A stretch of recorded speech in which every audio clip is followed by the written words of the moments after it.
உலக மக்களே வணக்கம். இப்போ முன்னாடி முதலமைச்சர் கருணாநிதிக்கு ஹிந்தி பிடிக்காது. இது எல்லா மக்களுக்கும் தெரிஞ்ச விஷயம் தானே.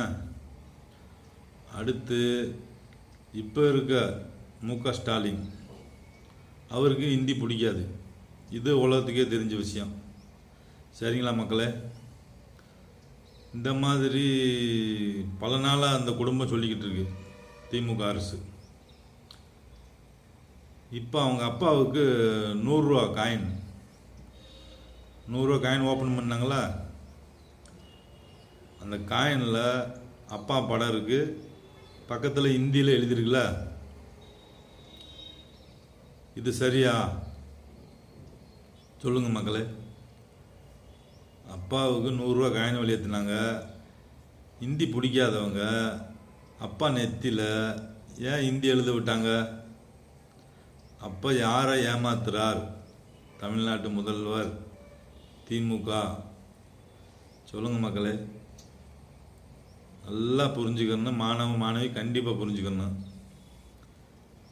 கலைஞர் காலத்திலேருந்து இப்போ திமுக போராடிக்கிட்டு இருக்கு, ஹிந்தி வரக்கூடாது, ஹிந்தி நுழையக்கூடாதுண்டு. இப்போ 100 ரூபா காயினில் ஹிந்தி எழுதியிருக்கா எழுதலையா? அவங்க சாணியை கரைச்சி பூசிக்கலாம், அப்படியா? சொல்லுங்கள் மக்களே. மாணவிகளே, தலைவான்னு சொல்கிறீங்களே தமிழ்நாட்டு மக்களே, சொல்லுங்கள். ஹிந்தி வரக்கூடாது, ஹிந்தி படிக்கக்கூடாது, தமிழ்நாட்டு மக்கள் தமிழ்நாட்டை விட்டு வெளியேறக்கூடாது, இவங்க உட்காருன்னு எந்திரிக்கணும். இதைத்தான் அவர் செஞ்சு அடிமையாக வச்சுருக்காரு. எப்படி?